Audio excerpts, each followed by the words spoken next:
I'm John Dirks, and I'm here for the International Society of Nephrology and its Video Legacy series. Today we have an opportunity to talk to Barry Brenner, here at the Brigham and Women's Hospital and Harvard University in Boston. And we're going to discuss what has happened since the International Society, or ISN, was founded in 1960. And we will talk about the evolution of contributions and advances in basic understanding of renal disease, clinical aspects of renal disease, how they all came together, and touch on some of the global issues that are current now in the year 2002. So Barry, it's great to be with you, and maybe you want to make a comment in introducing yourself. Certainly a great honor for me to be included in this legacy series, and I especially appreciate the chance to have this chat with you, John. We've been friends for more than 40 years, and in fact, we first met, I remember it quite vividly, at the NIH, where you were finishing your fellowship in the kidney and electrolyte metabolism lab, led by Bob Berliner, and I was just coming for an interview to see if they'd take me for that laboratory. You finished up, and I came in a year or so later. And we've both been blessed by the benefit we've enjoyed over the years from our training there. A very special time in renal science and medicine. In some ways, it was at the launch of scientific nephrology. Well, I would agree with that, and I remember that occasion well when you came, and this was the start of a tremendous and impressive career that you've had. It's interesting, Barry, to reflect, as you just did, on the issues that were at hand. As I recall, some of the basic measurements that testify to the counter-current system for concentration and dilution of urine had been established. Another series of compositional measurements had been made regarding sodium, potassium, other ions in the nephron. But at that time began the whole story of volume regulation. And micropuncture was, in fact, the technology of the day. And I wonder if you want to sort of start off by how you got involved in that, and then what were the sort of crucial experiments, because that has a lot to do with thinking today as well. Sure. Well, in the 1960s, when we both were receiving our training, the scientific basis of nephrology was really governed by the work that had been done over the prior 50 years, mostly with clearance techniques. Right. So that the kidney had been approached, given limitations in technology, the kidney had been approached as a black box. We knew what went in, we knew what came out, and we inferred a good deal about mechanism. The interest in trying to get down to the nephron unit actually began in the 20s with A.N. Richards and his colleagues in micropuncture studies, recognizing, as Richards did, that if you want to access single nephron units, you had to work with micro techniques, and he developed those techniques, including micropipettes that could be inserted into tiny renal tubules, and that required micromanipulation devices in order to transfer coarse human movements into very fine microscopic movements. But he worked with amphibia. Right.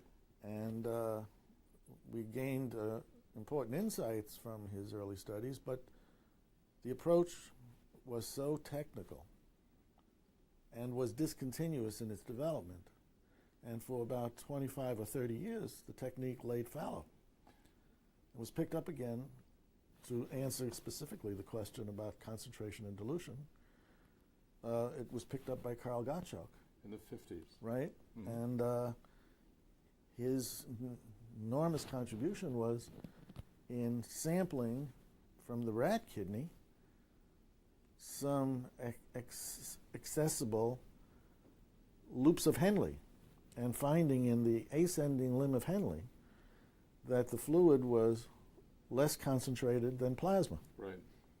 So the dilution step carried out by the active transport of sodium, potassium, and chloride, as we know it now from the thick limb, lumen, served to dilute the urine, and that laid the basis for rigorous confirmation of the Hargitay and Kuhn and Wiertz hypothesis about how the countercurrent system could lead to progressive concentration of the urine. It's fair to say that the evidence that they gathered has stood the test of time. Oh, I think it was decisive, and also showed the power of using these micro techniques to answer questions that could only be answered in the level of single renal tubules.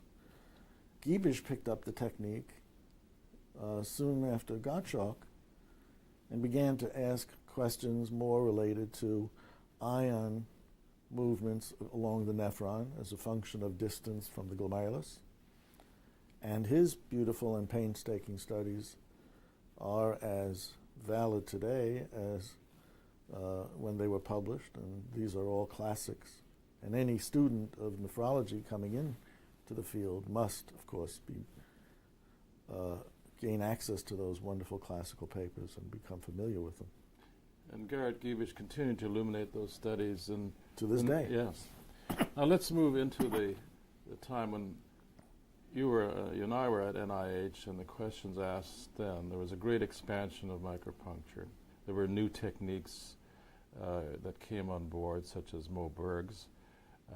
And we now went into the issues of larger volume regulation and the issues of control.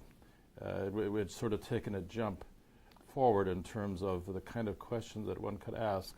One of you might dwell on that for a minute. Well, I think when these techniques for going from the whole kidney to single nephrons in vivo, when these techniques became part of the routine of some of the laboratories around the world, in Berliner's laboratory at Bethesda, in the Selden Rector laboratory in Dallas, in Ulrich's laboratory in Germany, yes, to name just a few. Yes. People sort of gravitated to a piece of the large question of what the kidney does. So in Dallas, there was a great interest in how the kidney regulates acid-base balance. Exactly. And in Ulrich's laboratory, how the kidney modifies the blood composition of glucose and amino acids, organic solutes.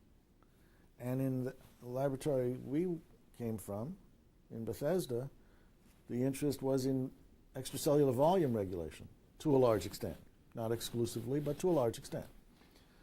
And a major role of the kidney in health and in disease is, in fact, setting not only the composition of the extracellular fluid, but also the volume.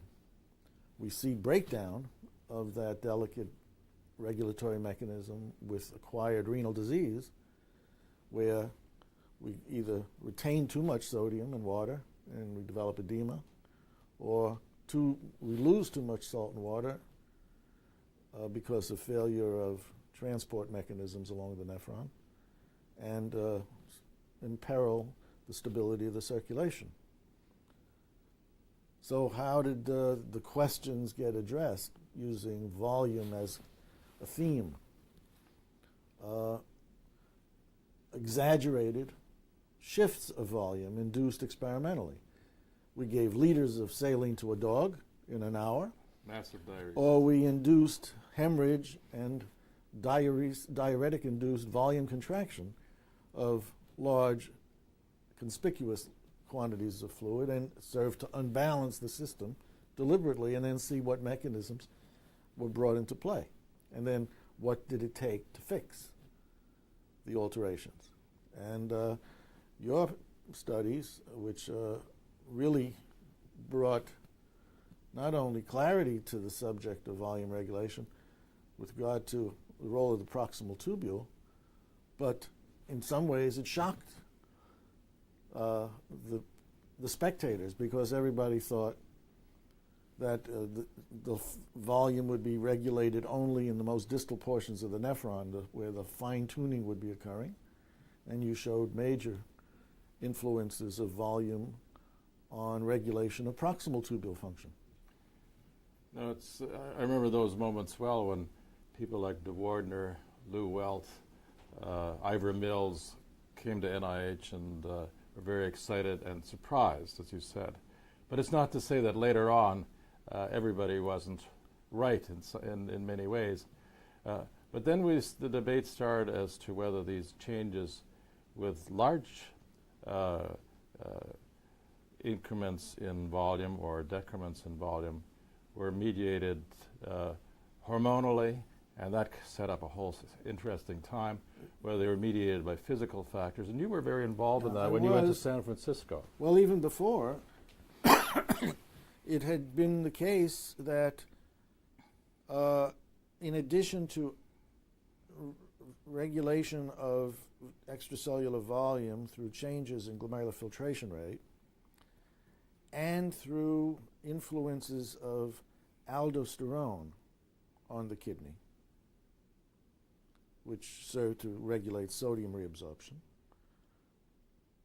the question was, is there yet another factor or set of factors that could regulate volume, i.e., could there be a hormone manufactured in one part of the body that reaches the kidney, the hormone being turned on or turned off by changes in extracellular volume status? This thought of a third regulatory pathway was in fact dubbed third factor. And we now know there are regulatory hormones for volume. Some of them are made in the heart, atrial natriuretic peptides. Some are made in the brain natriuretic peptide. But brain natriuretic peptide is also made in the heart. So it's not that the nomenclature, in fact, got it right. These are pluripotential peptides, if you will, coming from many different sites that could regulate volume by regulating sodium and water transport in the kidney. When the simplistic question was asked in the 60s, is there a third factor? It implied that it was an answer yes or no. Exactly. And in fact, some proponents said yes, and some who couldn't reproduce the experiments said no. And in fact, both were right and both were wrong, as is usually the case when very good groups differ and fight about it. They're usually both right, and somewhere it takes time for the groups to come together. This took longer than we had as a fellowship, but it took place over our careers. Over our careers. Maybe just to finish that thread a bit, because you and I recall the excitement and the disappointment, respectively, as people sought for this third factor, imagining something rather different than eventually was proved. Just to finish the thread in terms of the hormonal controls, you mentioned the electric factor in the heart and the brain. Is that the story now in 2002? Well, I think the natriuretic peptide regulation of extracellular volume is unequivocally demonstrated. And that doesn't mean there aren't going to be other candidate regulators as well. To some extent, prostanoids influence salt transport in the nephron and play some regulatory role. Vasopressin plays some role. And, of course, aldosterone is a key player. I would certainly not want to conclude in the year 2002 that we know all there is to know about volume regulation, including hormonal controls. sort of reminded of the Solvay Congress in 1898 in Belgium, where the 9 physicists who attended that Congress, being a closed club of invitees, one after another said, basically, gentlemen, everything that needs to be known in physics is known. And that was 7 years before Einstein published the general theory of relativity, which completely overturned all of what was known. So, well, I agree with that this week. I heard the opposite in hearing the address of a genome scientist speak, where he was on the other end. He said, we only know 1% of what we're going to find out in the succeeding years. So that deals, in terms of extracellular fluid regulation, with some of the currents that happened in as regards hormonal control. But we had a very big set of studies that you were intimately involved with, and others, dealing with the so-called peritubular, the physical factors. I wonder if you might trace that a bit. right, that was basically the thrust of the research I did during my fellowship, and then in the first few years in my own laboratory, now in San Francisco, in the late 60s and early 70s. I was very interested in the role of the properties of the blood as the blood flowed through the glomerulus, because think of it, the glomerulus is really a separation filter.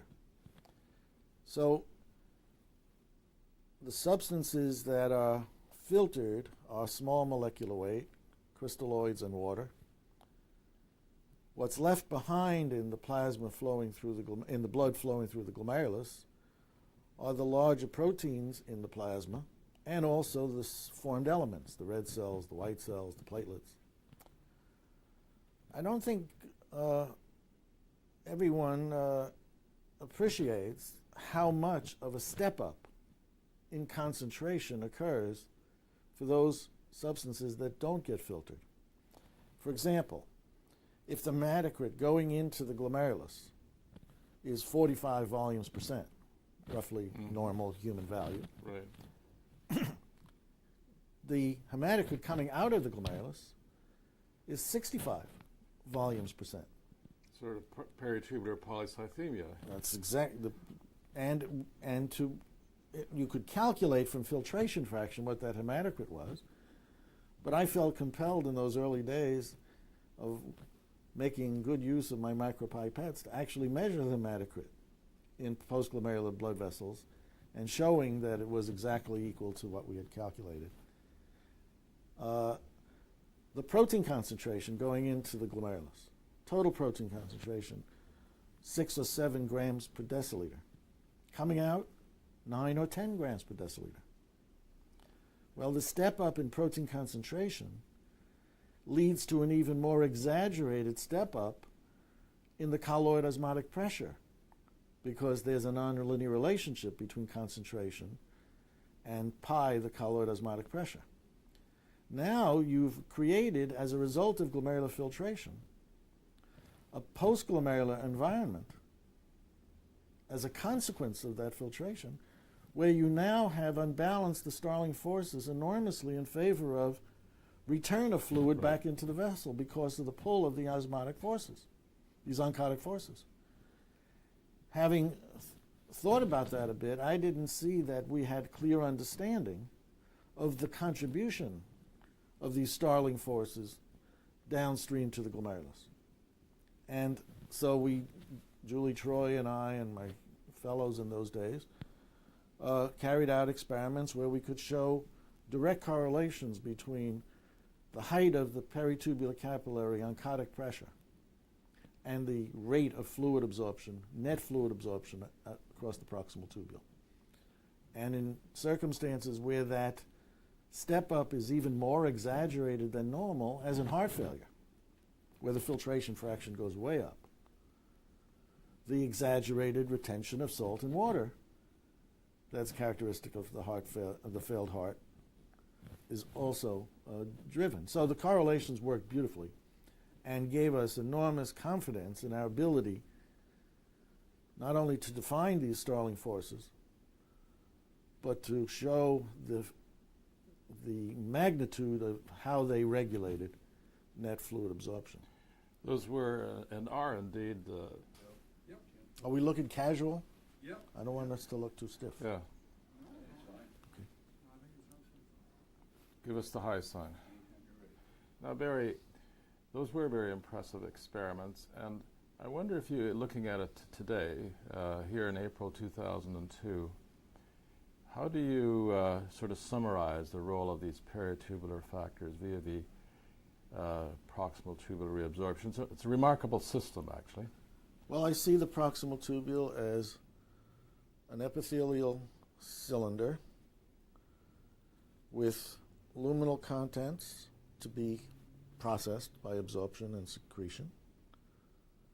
And for the pathway for absorption, I still think the model put together by Peter Curran and Bossert and Diamond still holds this standing gradient as, for driving fluid and sodium and fluid absorption across the epithelial cylinder. But the fluid has to go from an interstitial compartment on the other side of the proximal tubule back into the circulation. Yes. So that's where, in a sense, the final arbiter of the active transport of sodium with water following gets you the fluid to the interstitium, and then it's the Starling force balance across the capillaries, peritubular capillaries, from capillary lumen to renal interstitium across the capillary wall, that gets you the net uptake of fluid or the rejection of that uptake, and therefore more backleak of filtrate, returning it to the tubule lumen, in a sense, diminishing net fluid sodium reabsorption. So it's a regulatory pathway that helps in concert with the active transport across the epithelium to control volume balance and the filtration fraction and the pressures that regulate the glomerulus to set the glomerular pressure and therefore drive more or less filtrate and therefore set the filtration fraction, ultimately governs that peritubular environment. That, in a sense, is where we were when it was discovered in Europe that there were rats that had glomeruli on the surface. That opens a whole new chapter in And, terms of glomerular function. Because until that chance finding in 1970, the only accessible glomeruli to the renal physiologist was in the plate-like kidney of the amphibian, which is why A.N. Richards did micropuncture in frogs. But if you're interested in mammalian fluid regulation, how do you gain access to the glomeruli? Most kidneys, the glomeruli are buried within the substance of the kidney and removed from the surface capsule, which is where the micropuncturist gains access to the kidney. It actually is the case that when I was on a visit to Germany, one of the active laboratories there, one of the members of that laboratory, happened to mention to me in an offhanded way that they had discovered some rats that had AV malformations on the kidney surface. Well, they call them AV malformations. So Yeah. I said, I'd be very grateful if you would send me Yeah. a few rats from this colony that have these AV malformations. Because I immediately thought that these cherry red spots For were glomeruli. glomeruli. I didn't quite say exactly what I had in mind when I asked for these rats. Yes. And I remember it vividly. They were generously supplied. They were put on a Lufthansa flight from Germany to San Francisco. I went one evening to the airport, to the cargo facility for Lufthansa to claim these rats.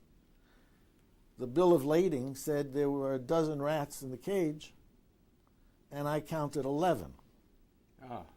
I chose never to fly Lufthansa after that for fear of some rat being on that plane eating through the cables. In any event, those rats confirmed my suspicion. And one of the things I did first with Julie Troy, my associate of many years, is to take a kidney out of one of them and make histologic sections to show histologically that the glomeruli that were at the surface, in fact, the capillaries of those glomeruli were separated from the micropuncturist by a single cell layer of renal capsule, which is a single cell layer, which we usually strip off.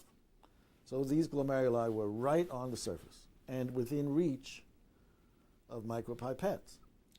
That was a very propitious moment and a very exciting one. I remember reading all the papers, and you were alone in studying the mammalian glomerulus, and have worked out and crafted all fundamentals of glomerular filtration. And we're going to come back to the clinical side later, but I would take the view that this was a very important forerunner of important clinical applications later on. But let's return to the physiology. Well, the physiology is only made possible by the technology.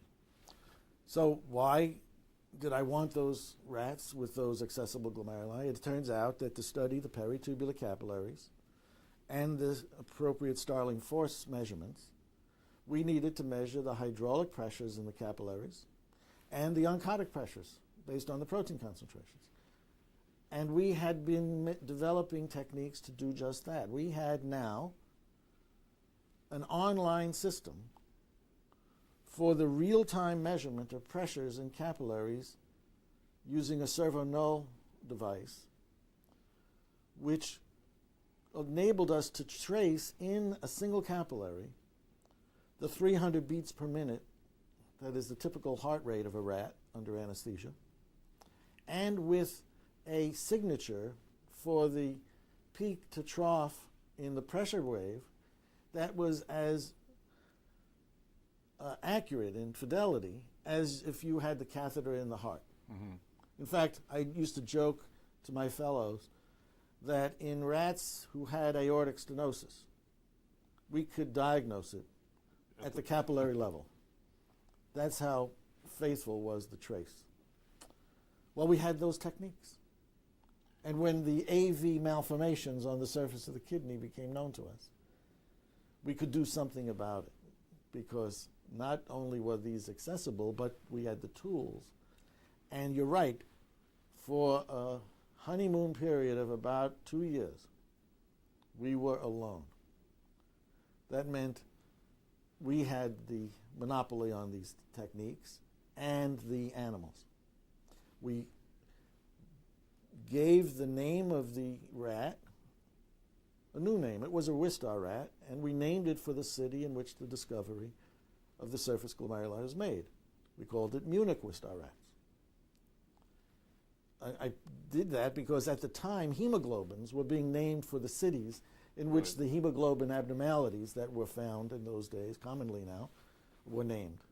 So I thought this was a nice way to honor the people who really discovered this, took credit and should get the credit for it. People in Klaus Thurau's laboratory. Now, it might be good just to summarize some of the key observations, because we're going to get back later to the hyperfiltration story, the glomerular hypertension story. When we put the first pipette into a glomerulus, and Julie Troy has the trace, and we have it framed and mounted, the pressure was low. The textbooks, built on no direct measurements, at the time said that the glomerular pressure in an animal with a systolic blood pressure of 120 millimeters of mercury would be 90 millimeters of mercury. We measured 45. Right. So I said, with our first measurements, that we must have miscalibrated. Right. So let's go back and recalibrate, and it didn't. The calibration was correct, and it was 45. And in the next glomerulus, it was 45. and in the next animal, the glomerular pressure was 40 to 50. About 15 millimeters of mercury above the inlet oncotic pressure of the blood. So the excess of hydraulic over oncotic pressure accounts for the net fluid shift from capillary lumen to the pericapillary space, the Bowman's capsule space. And actually that pressure gradient dissipates along the glomerulus as the oncotic pressure of the blood rises. It actually rises to a value that nullifies the hydraulic force. And we then used an old phrase that appeared in the writings of Homer Smith, where he posited the possibility that along the glomerulus you might dissipate the net driving pressure and create a situation of filtration pressure equilibrium. Right. A lot of foresight by And then we had measurements and measurements, but we needed help with the modeling, the mathematics of nonlinear equations to describe the rates of change of oncotic pressure and hydraulic pressure as a result of the fluid shifts along the glomerular capillary. And I was led to contact a chemical engineer. I was in University of California in San Francisco, and I was put on to a very good chemical engineer, young person, same age as I was at the time, who had the mathematical skills and the computer capabilities to do the modeling. His name was Channing Robertson, is Channing Robertson. He's now a very highly regarded professor of chemical engineering.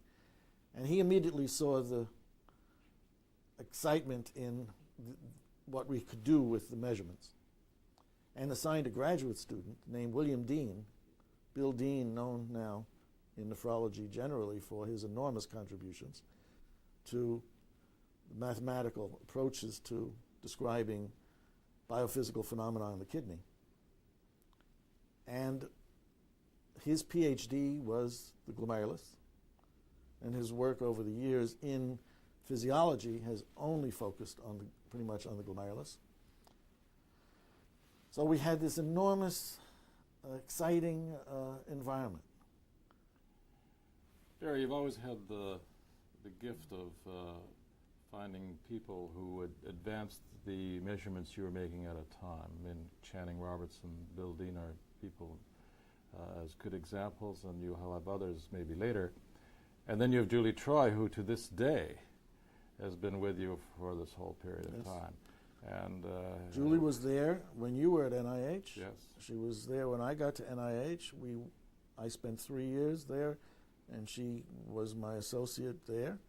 And when I decided to move out west to San Francisco, she was at the time thinking of also relocating. She had been in the Bethesda area for 7 or 8 years and wanted to see what the rest of the world was about. And so I was fortunate that she agreed to come with me, and with her, I would say our sailing has been fantastic. I would also say, without her, I would never have left the shore. She is absolutely crucial to everything we did. There's a common saying that discovery really depends not only on ideas, but technology that matches it at the time. And I think the same thing is true for matching with talented colleagues at the same time. This whole understanding of glomerular function, I think, is really a monumental series of experiments. But it has now gone on to lead to disease models in which this was very importantly gone into, which has had, I would say, global ramifications. You may want to insert some other part of the pathway, but this takes us into Boston, perhaps, and perhaps you'd want to... Well, when we were still in San Francisco, as I said, we had this territory almost exclusively to ourselves for a couple of years, and then others came in, notably Roland Blantz, Yes. and then several other groups. And there was enough work for all of us. I was first interested in characterizing the glomerular wall. What was its conductance to water? What was its pressure gradients? How did those change with changes in blood pressure, where we deliberately modified the animal's blood pressure with vasoconstrictors, vasodilators, and looked at renal single glomerulus autoregulation. So we did the hardware in a sense. We got the story worked out. It was early in the series of studies we did where we asked the question, and it's based on the fact that, purely on the fact that before I did this renal physiology training, I was an internist in training, in residency and what have you, and I thoroughly enjoyed clinical medicine. And I saw the opportunity, because of my clinical background, to do studies that could come from the bedside, questions from the bedside, brought to the bench. One of the questions we asked for the glomerulus was, what happens when you take a kidney out? Mm-hmm. Everyone knows that the other kidney grows, and the function of the other kidney expands. We see it in normal, healthy kidney donors.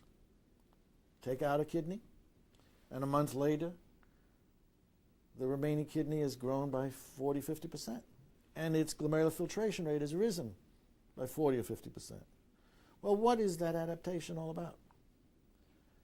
In asking that simple question, we found that the adaptation was mostly an increase in glomerular blood flow to the single kidney now, and a rise in pressure. Now, taking out a single kidney in a healthy human being doesn't cause serious long-term damage in most donors. I believe, to jump way ahead, that there is some modest price paid, even in healthy subjects, because over time you see a trend toward higher systemic blood pressures, and in many normal donors you begin to see some creep in the amount of protein escaping into the urine. Well, we saw that this compensatory hypertrophy process was accompanied by a modest rise in glomerular blood pressure. 45 in normals went to 50, 52 millimeters of mercury.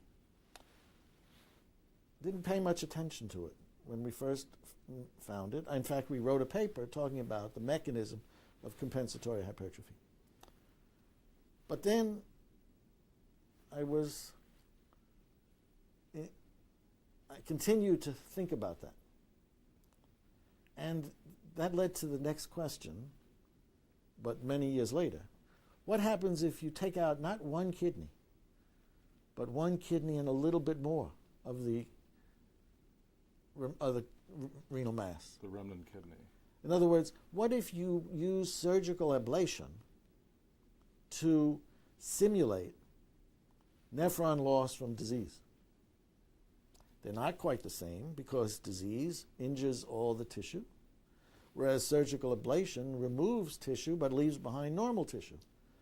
Well, in fact, it was shown in the 1920s by Newberg and then Farr and Smadel and others that ablation of more than one kidney leads to impressive hypertrophy of the remnant, but over follow-up of time of weeks, the normal kidney that's left behind undergoes transition to abnormal. by a very deliberate, monotonous process of progressive segmental sclerosis leading to global sclerosis in the glomeruli left behind following the surgery. Well, isn't that what we see in our patients in the clinic who have renal disease? They progress monotonously. The kidney function gets worse and worse. The GFR falls progressively. The scarring gets worse and worse.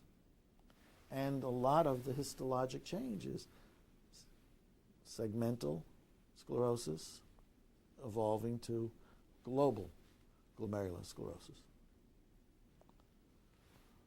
That's when the light went on.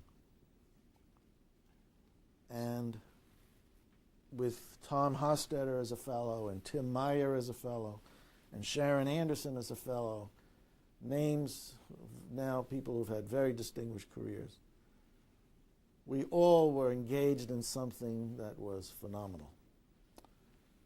A parallelism between what happens following surgical removal of renal tissue and the progressive loss of renal function that we see in our patients with early kidney disease as we follow them over time.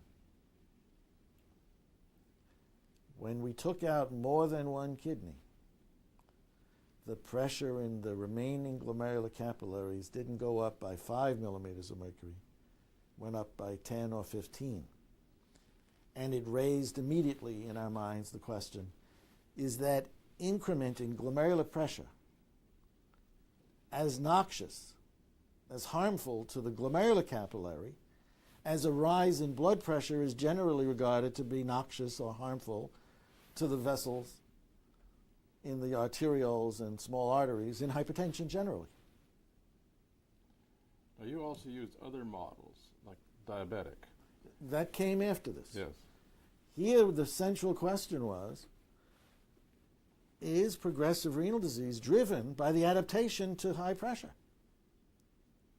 We dubbed that glomerular hypertension. And we simply said, how can we lower the pressure even though we took out the kidney tissue? And that again harked back 50 years to the studies of Newberg and others who showed that if you took out kidney tissue, but at the time you did, you placed the animal on a low protein diet, the expected hypertrophy didn't occur. So we wondered then whether the absence of hypertrophy would also mean the absence of the glomerular hypertension now superimposed. And when we did the low protein feeding following ablation, indeed there was no hypertrophy. Indeed there was no high glomerular pressure. And in subsequent follow-up of those animals, no progressive deterioration of structure or function of the kidney. So it's not loss of nephrons that gets end-stage renal failure.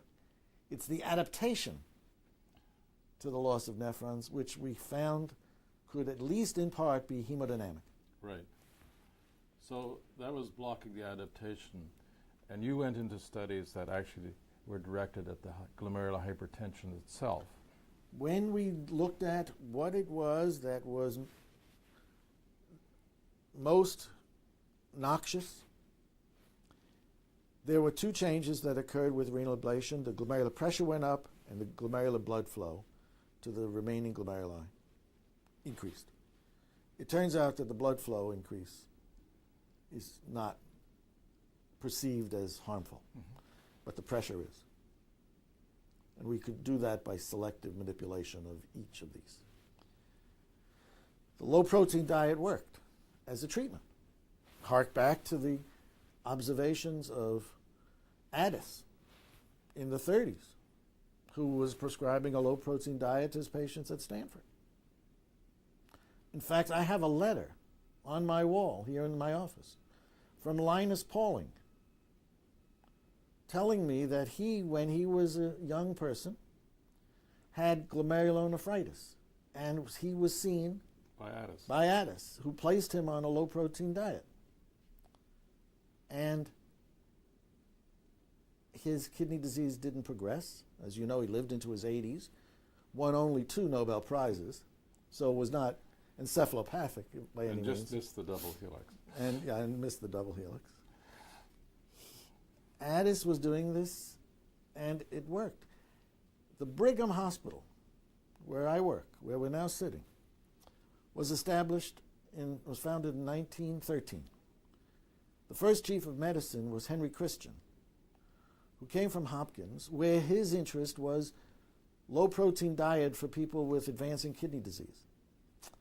And together with a younger colleague, Dr. White, established here at this hospital a clinic for patients with kidney disease where they were fed extremely low-protein diets to the point of malnutrition. But it slowed the progression of their kidney disease. And remember, there was no, at the time, artificial life support in the form of dialysis and transplantation. So the dietary approach to kidney disease was in place. We lost sight of that. And it came back in the 50s when these low-protein diets were used in patients who now were on maintenance hemodialysis to minimize some of the toxicity of the uremic state. Very unpalatable diets. Well, the effects of protein restriction were clear. But I knew it wouldn't be accepted. No, and so move on to the therapeutic side. So if the benefit of the low-protein diet was to lower the glomerular pressure, can't we lower the glomerular pressure with a pill?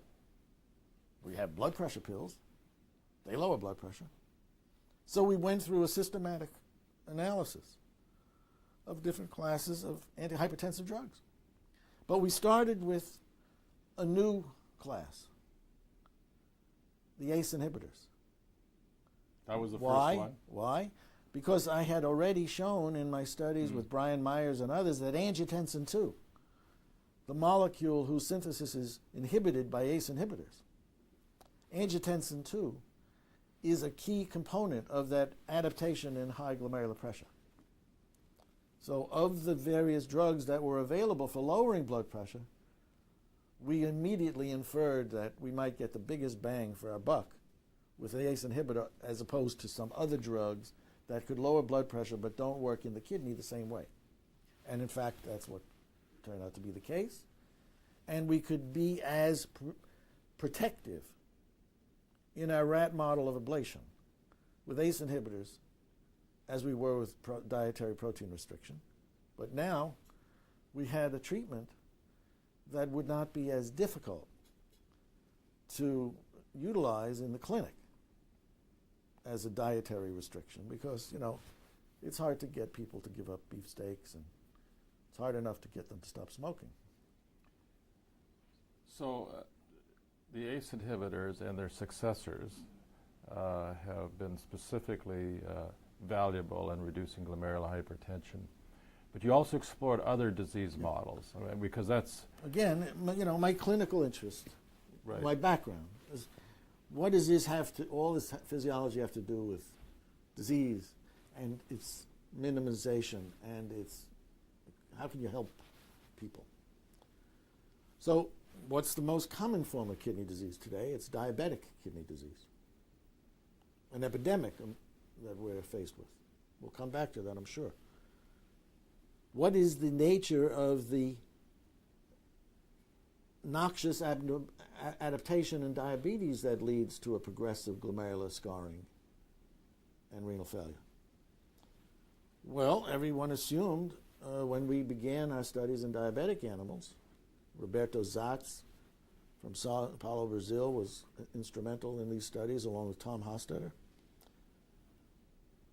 We began in a climate where hyperglycemia, metabolic abnormality per se, was what caused the kidney to scar.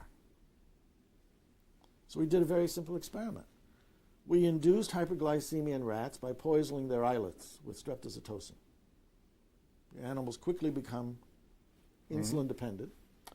And then, depending on how much insulin you give the animal as replacement therapy, you can set the blood sugar at perfectly normal. In other words, complete control of the diabetic state. You could set the blood sugar at twice normal, or you can give no insulin and the blood sugar will be 600 milligrams per deciliter. We said 200 to 300 because that's where most diabetic patients operate. We gave some insulin, but not enough to normalize the blood sugar. What happened to the animals that had this over time? They developed glomerular injury. We kept the blood sugar at 300, but we normalized the glomerular blood pressure, which rises with hyperglycemia because of the extracellular volume expansion. So you get capillary hypertension in diabetes. You get it in the kidney, you get it in the eyes, you get it in all the capillaries of the body when there's hyperglycemia. Capillary pressure elevations, we said, were damaging. By reducing those capillary pressures back to normal with ACE inhibitors in diabetic animals whose blood sugars still remained at 2 or 3 times normal, no more diabetic kidney disease in the rat. So it was not the metabolic abnormality per se, it was the hemodynamic response to the metabolic abnormality. And that was kind of a revolution in diabetes research. Indeed it was, and when you consider, I think, isn't it fair to say that if a general diabetic population, 30 to 40% will get diabetic nephropathy some 5 to 30 years later. So this had very far-reaching implications clinically.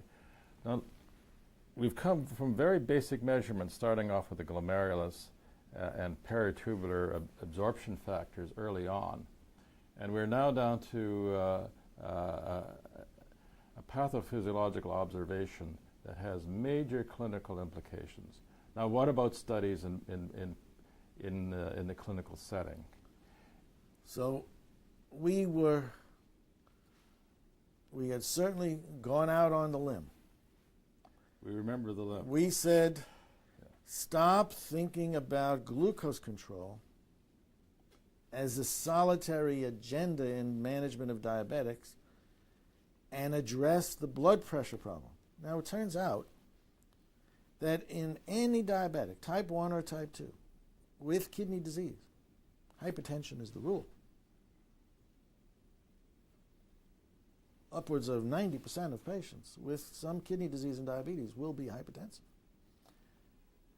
In the 70s and 80s, if you looked at the level of blood pressure control, it was rather poor. 160/90 on treatment. Now we believe, from very good studies, that the target blood pressure must be 120/70. 160/90 is screaming hypertension for a diabetic. So, a new yardstick has been established.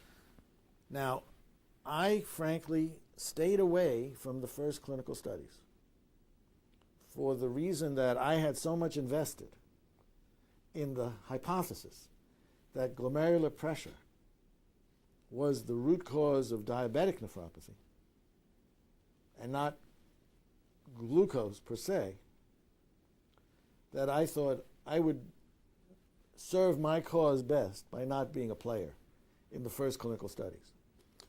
The collaborative group led by Ed Lewis undertook a study in 409 type 1 diabetics beginning in about 1988. That's about 4 years after we published our studies in rats. And he randomized his 409 patients into 2 arms. One group given conventional antihypertensive control in addition to insulin and the other standard therapies. The other group given the same standard antihypertensive drugs plus the ACE inhibitor captopril. So the active treatment arm was standard care, including standard antihypertensives. That meant alpha blockers, beta blockers, and diuretics at the time. And the placebo group got alpha blockers, beta blockers, diuretics, but no ACE inhibitor. Studies went on for about 4 years, at the end of which the endpoints of doubling of serum creatinine as a measure of progression or reaching the need for dialysis was significantly fewer, the event rates, in those given the captopril than in those given the placebo. Highly significant difference. Rapid FDA approval for captopril as the first-line therapy in patients with type 1 diabetes. Certainly in the clinic, proof of the principle we established in the rat. And I have in my office also hanging the New York Times article celebrating that study when it was published in the New England Journal, and in which the author of the newspaper article also interviewed me, because this was Gina Colada, the New York Times writer. She was told by various of the people she interviewed that you ought to go back and talk to the guy whose laboratory did the experiment in rats to get the thing started. And we were honored that some closure of that wonderful story. Well, that was a bellwether moment. And just trace from that conclusive trial in type 1 diabetics how this has advanced more broadly. And perhaps if you were to take a clinic like yours here at the Brigham, how this has influenced Well, I think practice. it is a very wonderful personal gratification that I have that virtually everywhere in the world where modern nephrology is practiced, patients with kidney disease, diabetic or non-diabetic, are receiving ACE inhibitor therapy as part of their management strategy for slowing the progression of the disease. That doesn't mean we've got the magic bullet. That doesn't mean if you're exposed to an ACE inhibitor and you have kidney disease, you're going to be spared eventual development of end-stage renal failure or the need for dialysis. We still don't know what the optimal dose of these drugs should be. We don't yet know, for all of the kidney diseases, what the optimal targets of blood pressure control should be. I am sad to say that in many places, a physician thinks he or she is doing her job, his job or her job, simply by writing a prescription. For ACE inhibitors. Right. Without setting targets for what the drug should do to systemic blood pressure and to the other very, very predictive measure of risk for renal injury, namely proteinuria. We now believe from studies that have been done that the lower the blood pressure and the lower the proteinuria, the more favorable the outlook for renal survival. But many patients are receiving such low doses of ACE inhibitors that their blood pressure is not at goal and their proteinuria is still way above the thresholds we think should be achieved. Less than a gram a day, for example. But there are many gratifying studies. I saw one recently by Wendy Hoy from an island in the North Pacific where there was really quite amazing decrease in the death rate and the incidence of diabetic nephropathy. These were type 2. So that story, though, has grown enormously, hasn't it? In type 2, see, the approval for captopril was in a type 1 population. But of course, type 1 is at most 5% of the total diabetic population worldwide. So what about the majority of patients who have diabetes? What's the treatment? There was no clinical study. Until September of 2001, the September 20th issue of the New England Journal of Medicine, where 2 trials were reported. One that I was fortunate to oversee, called the Renal Trial, in which the angiotensin II receptor antagonist, losartan, was used in an active treatment arm of 750 patients, as compared to a placebo arm, both groups receiving standard antihypertensive therapy, one group getting the angiotensin receptor antagonist, one group placebo. In that trial, no ACE inhibitor was used.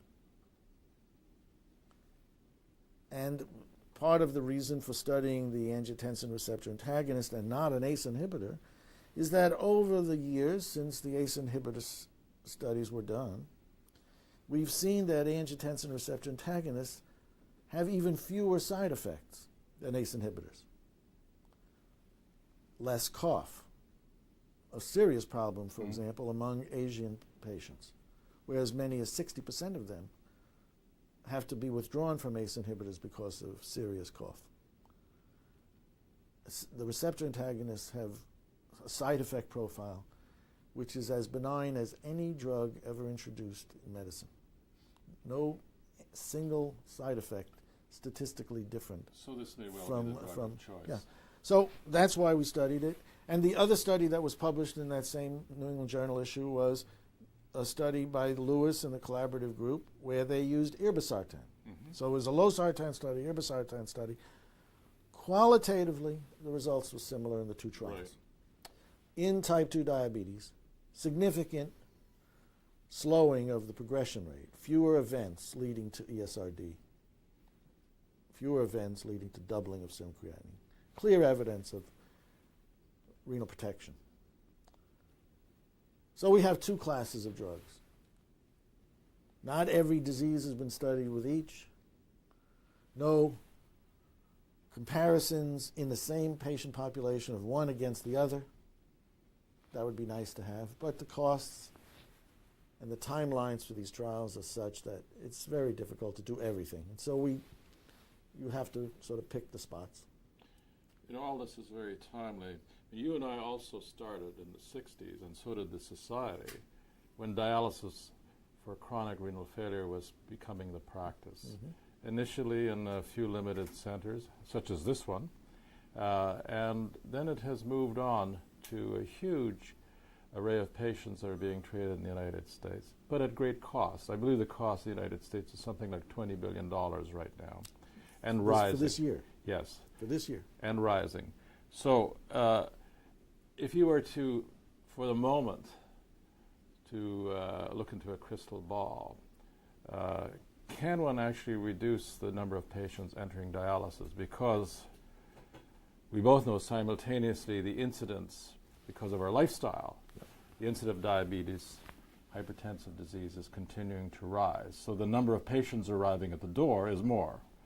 But do you wish to speculate as to how to really take advantage of this new preventive measure, which is what physicians are really all about? When we analyzed the results of the Renal Trial in terms of cost savings, we had fewer patients reaching end-stage renal failure with the losartan treatment.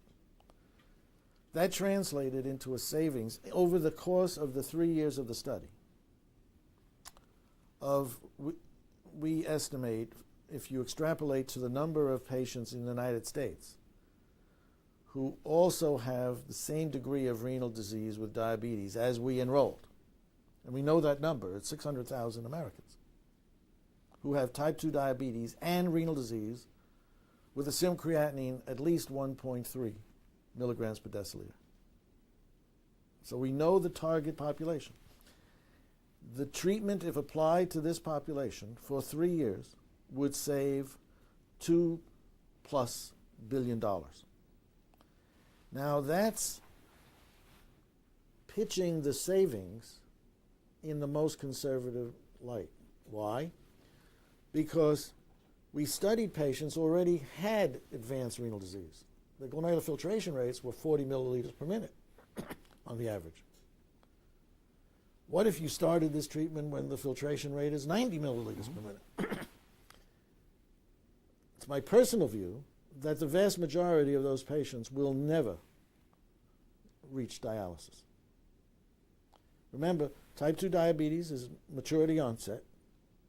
So although there are more and more young people with maturity onset diabetes, the average of the population is about age 40 to 50.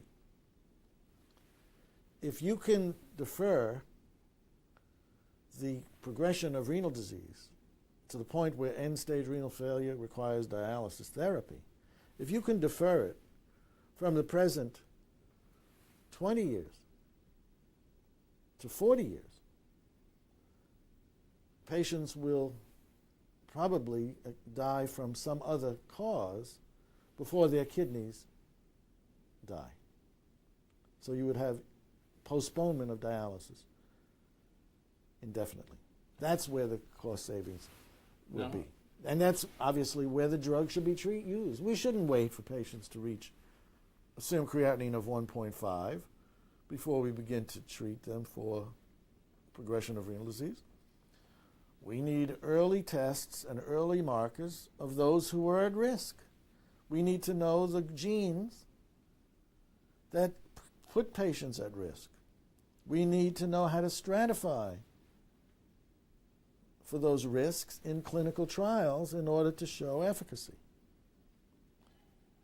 Now, how do we move from these very clear-cut observations in the clinical setting for important diseases like diabetes and hypertension to increasing government decision-maker awareness and public policy, increasing the ability of physicians to be well trained in this area, to take it seriously, perhaps very early in renal disease? And how do we always know the tremendous advantage if the people themselves know that this is a big plus?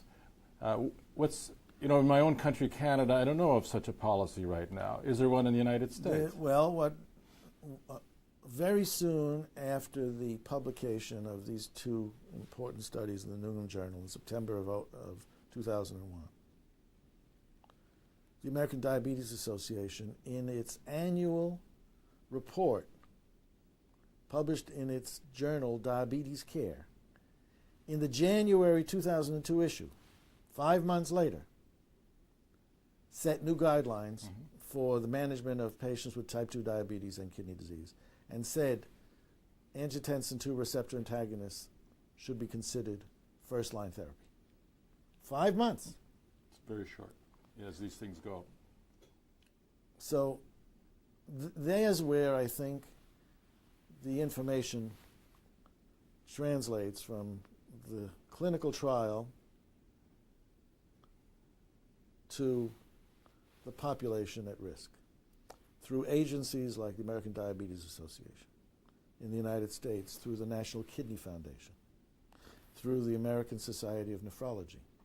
Now, for the international, we need to know that the national societies around the world are engaged in these kinds of updates, but the International Society of Nephrology must play a leadership role. I fully agree. I know I might mention that last December the ISN executive selected this as a mission, a global mission to take steps to prevent the development of chronic renal disease, which would involve education, it would involve further research studies, it involved partnerships, and many other approaches to doing this. So this is now a global mission. And you and I both know that whereas in North America, the incidence of diabetes and its complications is on the rise because of lifestyle, that rise is much sharper in a number of other regions of the world, like South Asia, for an example. So what is your view as what we should do with the global problem? It was pointed out to me recently that certainly by 2020 there will be 300 million cases of type 2 diabetes, equal to the number of cases of malaria. Already the death rate from diabetes in the world is about 1 million, which is the death rate from malaria, just using that as a comparison. So this is a good time for us to talk about ISN, and not only what should be its mission, but its obligation, I would say. I wonder if you might want to enlarge a bit on that, Barry. Let's take a break. Yeah. But How are we doing? So I need to hear the question. Well, Can we stop for a second now? Yeah, stand by, and I have speed. okay. I think it's very appropriate that ISN take a leadership position in this problem, as kidney disease worldwide is set as a problem before us. diabetes, as you point out, is in an epidemic stage now, and that epidemic is only going to accelerate. If things stay as they are now, 1 in 3 diabetics will develop renal failure. The world does not have the resources, either financial or manpower, to cope with renal replacement therapy for the patients who will come to us in need. So, slowing of the kidney disease, which I like to think of as remission, Slowing is remission.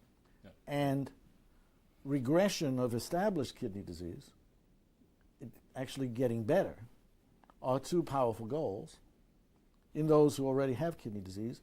And then there is the enormous challenge of prevention, as you say. And that means in patients who don't yet have the kidney disease, the diabetic who has yet to develop microalbuminuria. If you start by answering the question, John, by saying, what clinical data do we have? Okay, that should be a first step. Let me tell you that I have reviewed all the trials that have been reported with regard to slowing the progression of renal disease, all kinds of renal disease. Studies with ACE inhibitors or receptor antagonists, which are the only 2 renal protection drugs that we have at the moment. 7 trials worldwide. Less than 8,000 patients enrolled in total in those trials. And in the trials that are currently underway but not yet reported, 8 other trials, less than 8,000 patients in those trials. So the database is trivial for the issue of remission. What about prevention? So one conclusion is that the data, the research So must continue. We must grow the research. Yeah. For prevention trials, less than 1,000 patients are enrolled in the trials, the 4 trials that have been reported to date. How would that compare with heart disease? I was just going to bring that up. Contrast that with heart disease, where we see published trials yearly involving antihypertensive drugs, lipid-lowering therapies, thrombolytic therapies, to name just a few therapies. Tens of thousands of patients enrolled in each trial each year reported. So for the United States research enterprise, most of the money comes from NIH or pharmaceutical industry. Well, there's robust support from those 2 sources for the cardiovascular trials. And I can tell you that the National Heart and Lung and Blood Institute spend over $1 billion a year in clinical trials. In kidney disease, minuscule support from the government and inadequate support from pharma. So a major place for ISN leadership is in the lobbying effort for those agencies that have the wherewithal to support this kind of research. Now, I would say ISN should join with ASN to lobby the NIH and American Pharma. Right. ISN should lobby with ERA, EDTA In Europe. for the European counterparts. Should lobby with the National Kidney Foundation of Singapore for Southeast Asia and for governments there. In other words, right now, things are fragmented. There is no unified voice arguing for the need for these trials.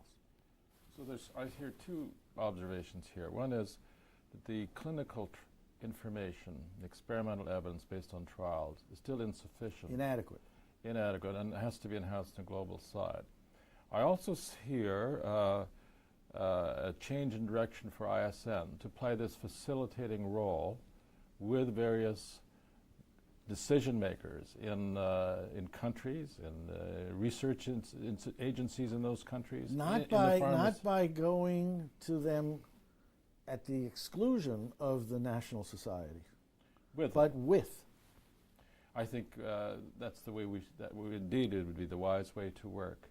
So that's point number one, is when we're looking at the global issue, is the research side and or advocacy role. Let me bring up another concern.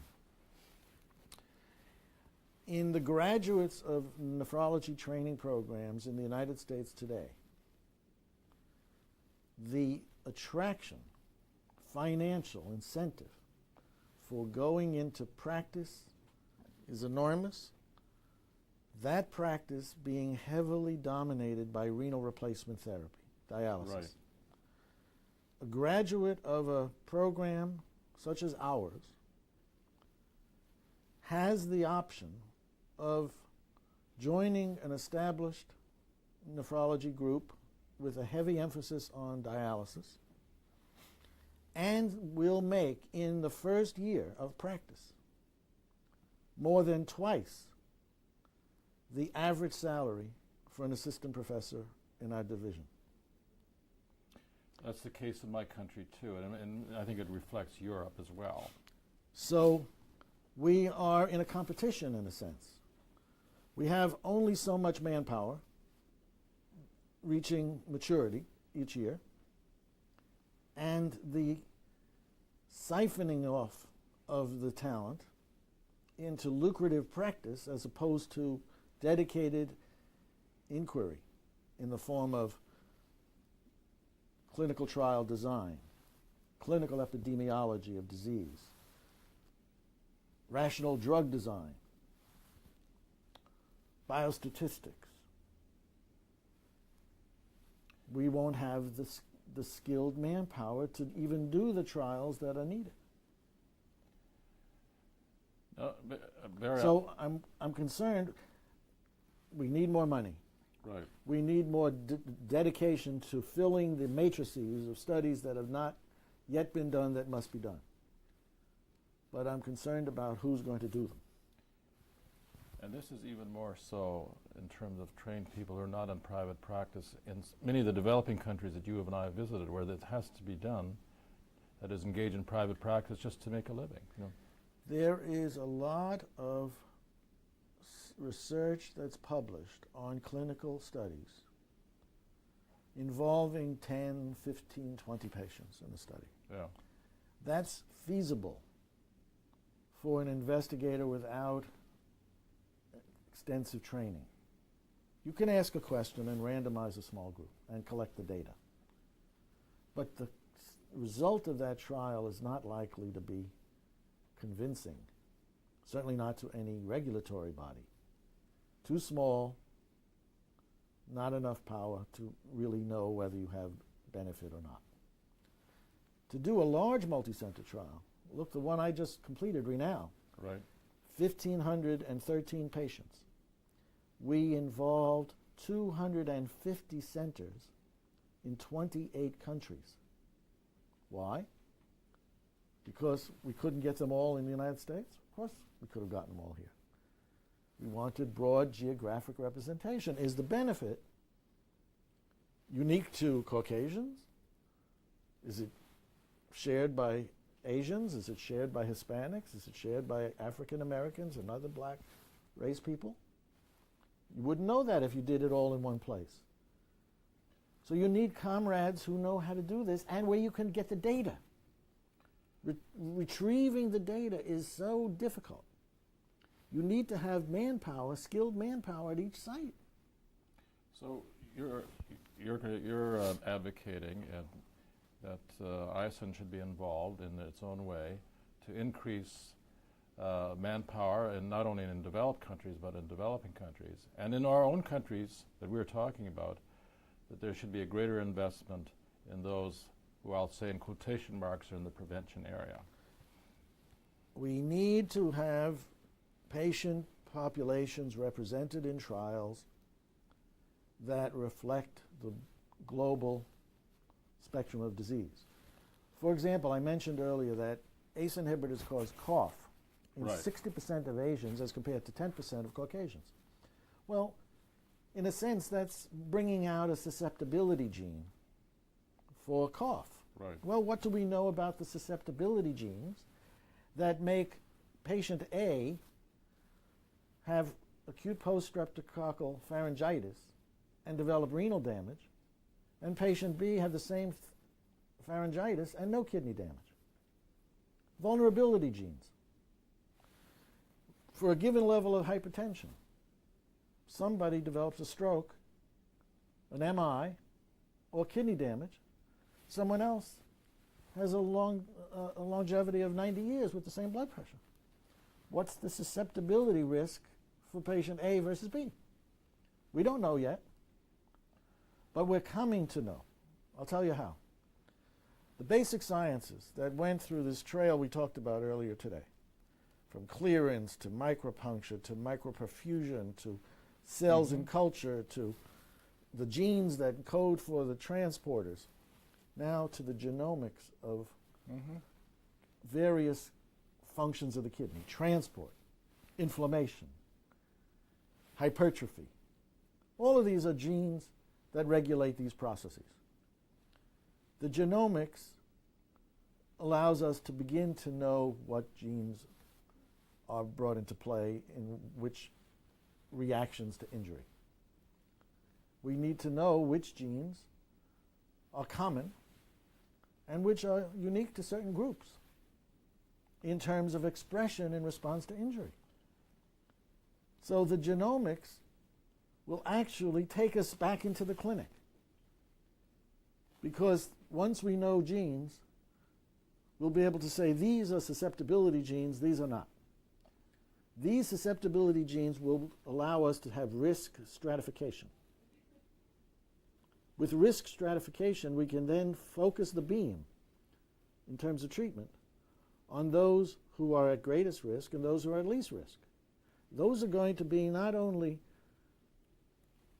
varying across the international spectrum, in a given region they're going to vary. So one of the important research agendas has to be the identification of susceptible risk groups. Now, in that For the common kidney diseases. okay. Now, See, you're using the word common now. Let's leave to the International College of Cardiology Right. the susceptibility genes for heart failure. Let's just say we're interested in those paired organs, the kidneys, and confine our interest there. What are the genes that code for greater risk of diabetic nephropathy? If 1 out of 3 diabetics gets renal disease, why doesn't the other 2 out of 3 develop renal disease? They have diabetes. The same would be true for other diseases. Where we do have a common set of factors with other medical specialties is in the lifestyle area.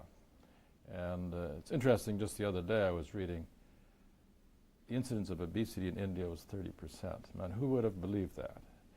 And I'm raising also now simultaneously the issue of environmental factors relating to disease origination. You've been very interested in issues of low birth weight, for example. There are other environmental issues. You want to just sort of comment on this a bit? Well, again, what are the things in the genome that predispose us to disease expression? What are the things that bombard us from the outside, that modify our genes and our susceptibilities? Well, it's remarkable how overlooked a very simple, obvious parameter has been in nephrology. We're not all the same height. We don't all wear the same size shoe, but we're all assumed to have 1 million nephrons in each kidney. Right. Used to Why? be like Planck's constant. It's, in other words, it's never questioned. You go to the bedside of a patient who has kidney disease or hypertension. Is it fair to ask, does this patient start life with fewer nephrons than this patient who has no kidney disease and normal blood pressure? wouldn't it make sense that the fewer nephrons you have, given the surfeit of sodium and water that we all surround ourselves with, in addition to the protein and the carbohydrate and everything else you talked about, shouldn't the person with more nephrons be less at risk than the person with fewer nephrons? Well, it turns out that low birth weight is a major predictor of many things, but it predicts nephron number.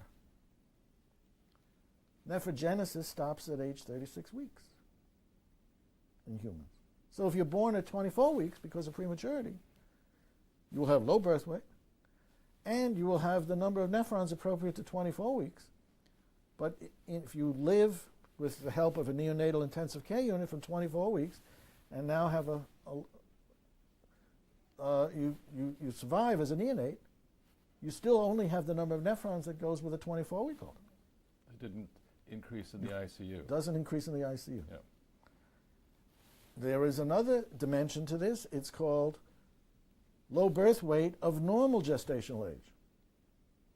That's called intrauterine growth retardation. Mhm. Well, intrauterine growth retardation, the babies have fewer nephrons. So this is again a population at risk. Now, ask the question. The question begs to be asked. Are those born with fewer nephrons the ones who are likely to become the essential hypertensives at age 30? Or in response to the acute pharyngitis, the one who gets glomerulonephritis? And carry that through all the way down the line. The diabetic who develops nephropathy. Lower nephron endowment at birth versus the one who has diabetes, doesn't get nephropathy. And this is just talking about one parameter, nephron number. What if it's not nephron number, but some other correlate of nephron number? Or is another entity entirely that we don't even know about? It just means that it's not all genome. It's genome plus the environment. The babies who are born with a small birth weight of normal gestational age, invariably the problem was placentation. They were poorly fed in utero because of some abnormality, not enough to jeopardize the integrity of the pregnancy, but an abnormality that led to poor nutrient exchange from mother to fetus. Well, low birth weight is very common in developing world. It turns out that the risk of developing hypertension with low birth weight is not in the baby born small who stays small through life. Right. It's in the baby who's born small and then is allowed, whatever reason, to be overfed and to be now bigger than normal. In a sense, you outgrow your intrinsic capacity. There is a school of thought that says diabetes is in fact caused by that. You outgrow your islet cell capacity. So in this case, as lifestyle and the local economy improves, the individual's lifestyle or income improves. And they outgrow themselves. They outgrow themselves and they don't have the cellular capability of dealing with the challenges of, say, glucose and so on. So we have now touched on a number of key questions Of globally. international, right, global. Yes, where our society should at least be in a facilitating role, right? Now, you and I spent from the sort of mid-'80s to '90s 9 years on ISN Council. And then we were asked to take on this new commission for the Global Advancement in Nephrology, or COMGAN as we've given it the acronym. And we started off with educational courses in the developing and emerging world. I remember the Great Moscow launch that we had. And it's fair to say that this has grown now, that last year there were in about 30 to 35 sites, 11,000 physicians attended these various courses. Sponsored by COMGAN. Yes, so it indicates this would be like having a big meeting here in Boston or somewhere, an international meeting, but now spread over the globe, as it were. Mm-hmm. So this has played a very key educational role in places where the physicians actually live and practice and do their teaching. Now, what are the next steps in your mind that, we become a global organization? We're known now for this. You are global. You do have this social conscience, which few societies share. Let me ask a question.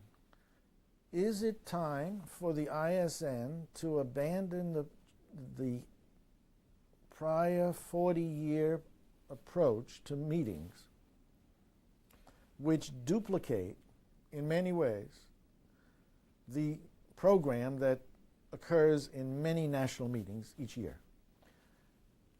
Could ISN be more effective by dwelling on not the diseases or the issues that are commonplace in the developed world, but rather that affect more the greater fraction of the globe where the economic level of development is much lower?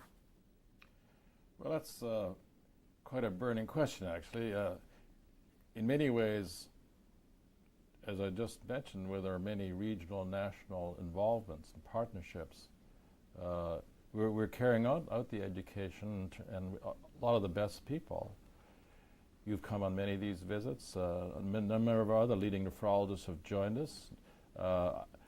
But I think what we do at lots of these meetings is bring to the audience speakers who can talk about the latest nuance of dialysis or the latest in immunosuppression therapy for transplantation.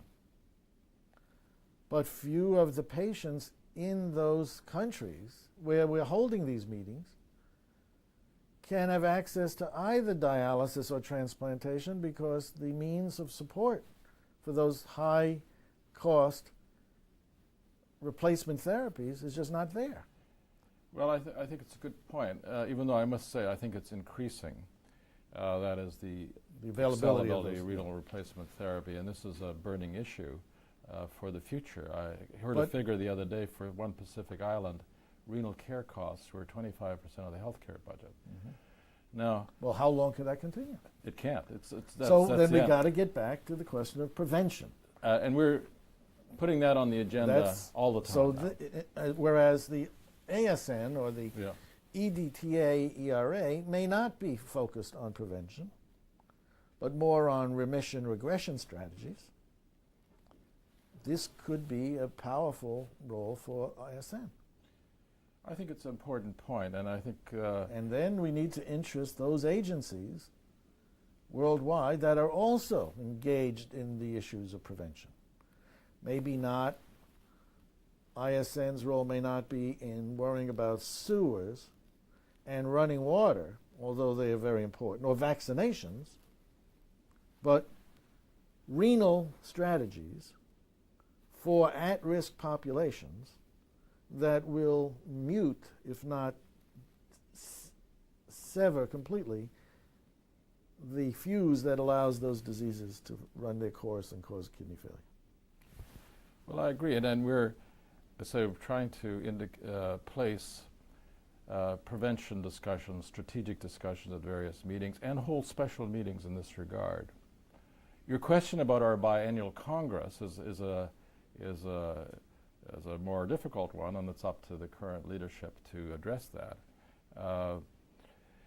Some would say maybe we shouldn't do that because we have a very high impact journal in Kidney International, which has a lot of basic studies. It's been a very successful journal for over 30 years, and Jason is another excellent journal. But these two sort of are the leadership journals. But by the same token, Kidney International could put out a call saying they're especially interested in papers produced by the international community dealing with prevention. That doesn't mean a good molecular biology paper has to be rejected. It means that the scope is broadened, but a major commitment is toward the issue of prevention. In each issue. Yes. Well, I think it's a very salient point. Now, the other aspect of the congresses is deserves study. Some would argue that perhaps they shouldn't be continued. Others would say they need to be reinforced as the global number of physicians in the field is rising and allows you to shape it somewhat differently. Let me ask you another couple of questions on the global side.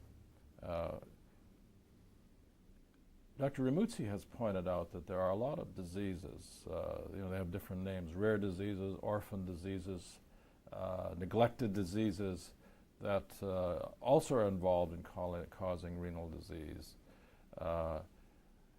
My colleague in Toronto, James Urbinski, who is with the Doctors Without Borders, his focus is on some of the bad parasitic diseases, river blindness and so on.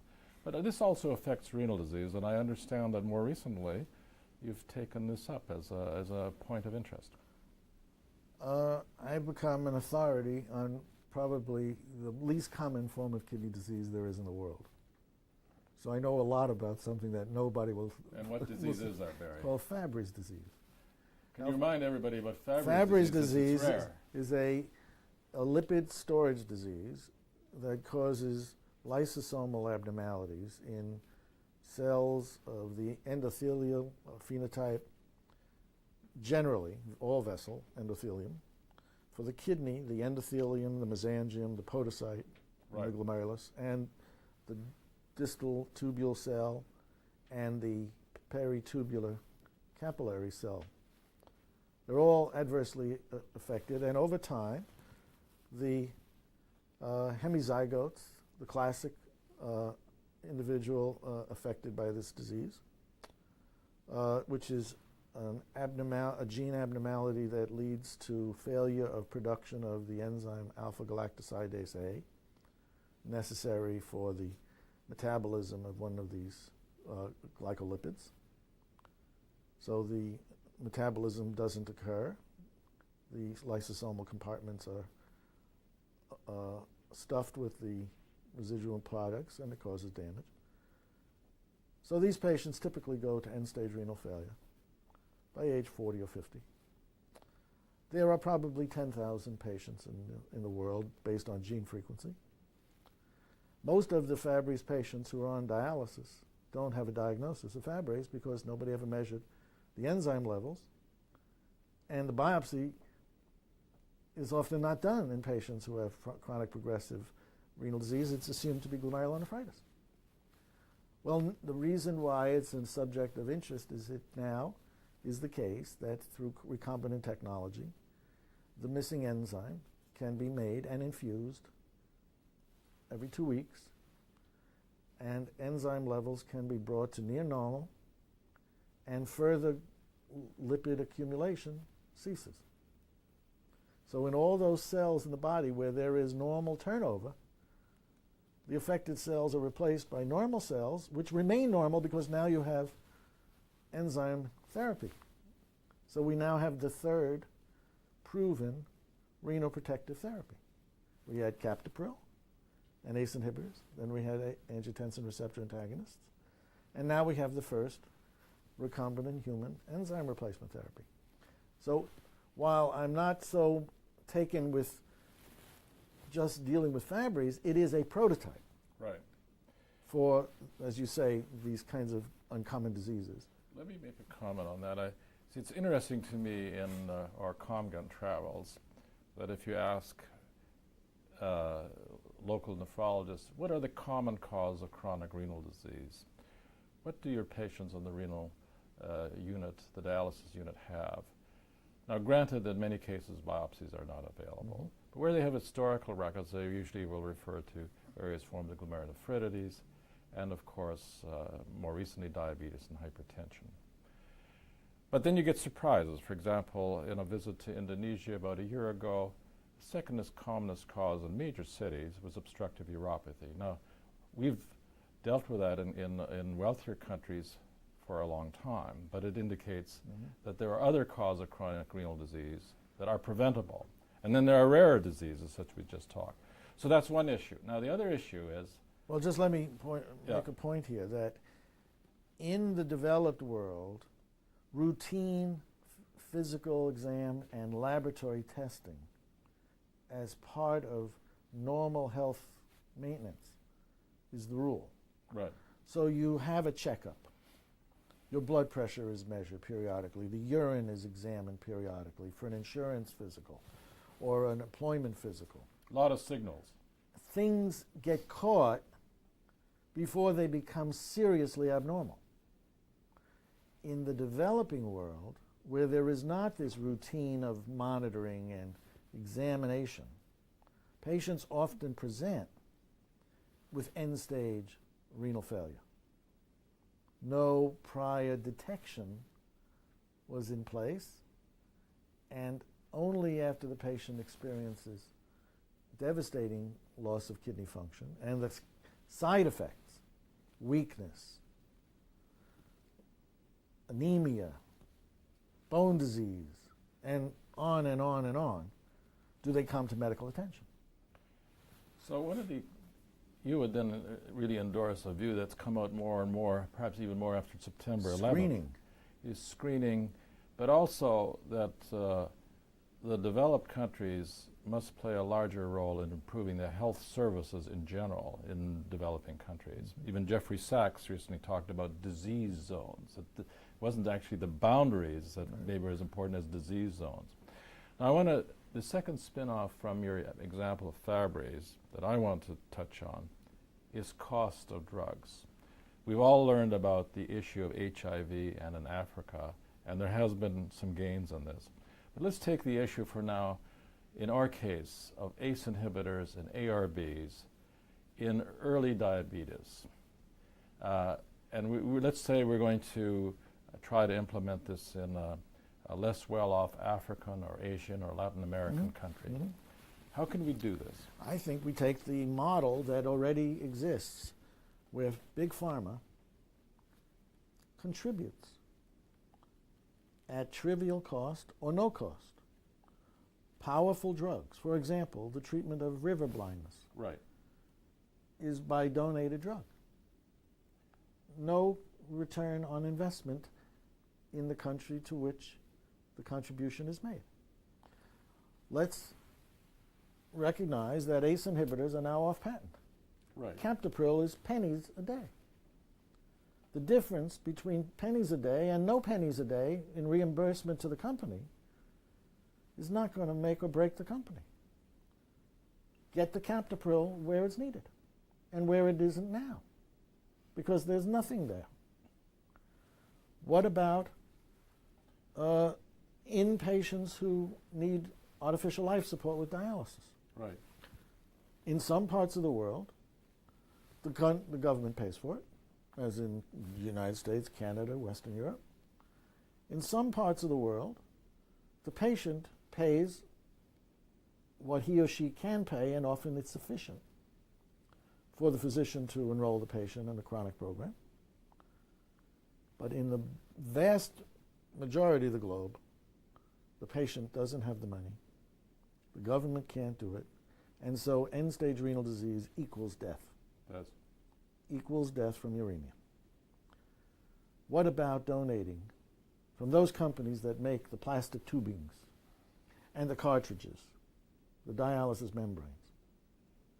It's the consumables, as you just figured, which are very critical. Often you get the machines, but not the consumables. And where can industry help in this hospital and in the hospital you're associated with? Every few years, we completely turn over our dialysis equipment and replace with the newest.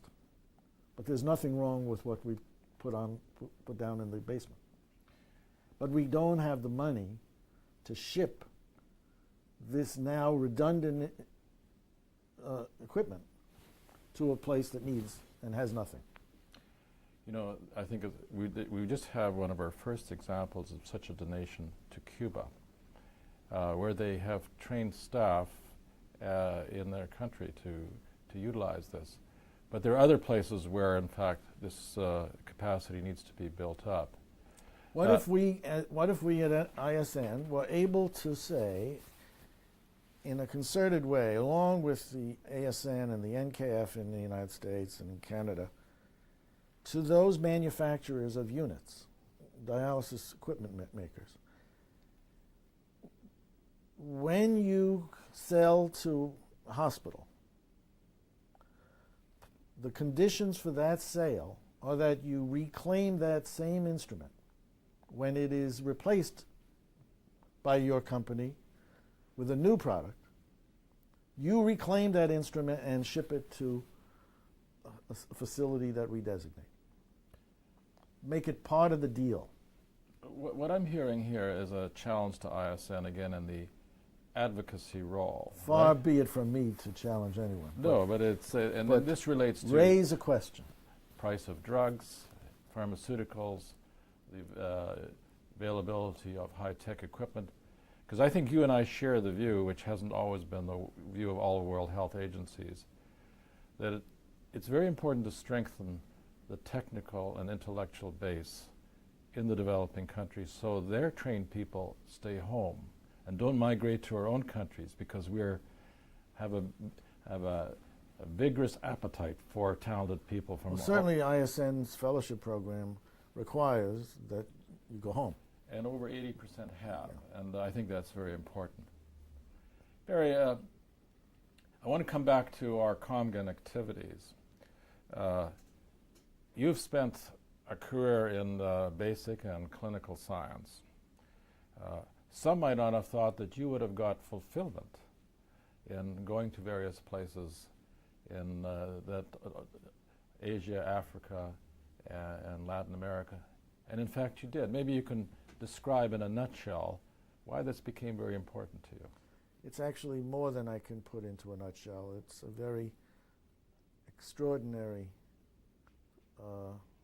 opportunity for somebody who's had some success going now to a place where your name is recognized because of the work you've done, but where people wouldn't have thought they'd have a chance to spend time one-on-one with you or in a small group to ask questions about how you began, how you think, how you reason, what you consider to be the pressing questions in the field, where you think the field is going.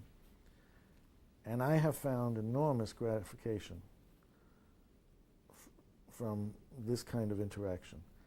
Moreover, I have met so many bright, brilliant young people, a few of whom it was possible to help come to either our laboratory or to another laboratory where I could help be a broker in the transaction to get that person into a training program.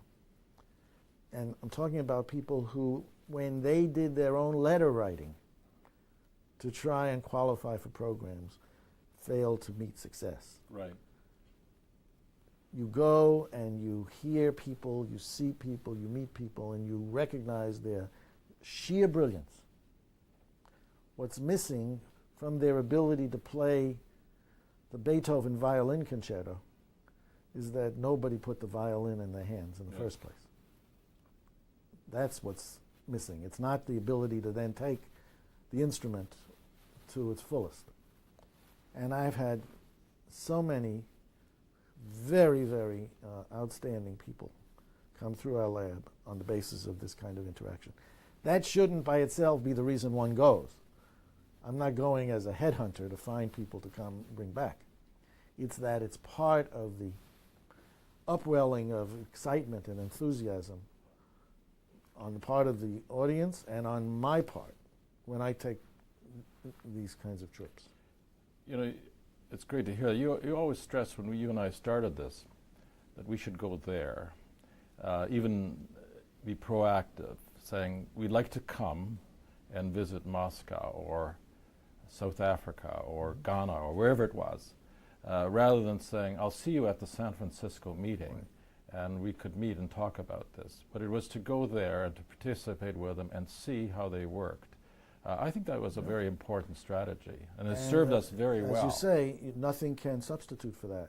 If you made a videotape of your lecture and sent it, Yes. It would count for almost nothing compared to what you get when you go. There has to be a person And there. you have to be on the scene.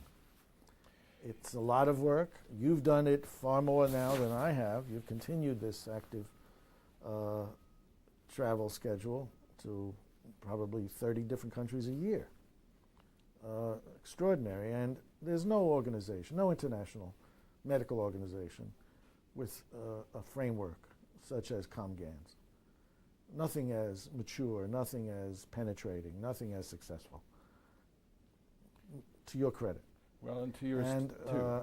it's to the credit of ISN that they see the merit in this, the wisdom. And in fact, much of ISN's agenda is now ComGAN associated, ComGAN oriented, ComGAN commitments in terms of resources and what have you.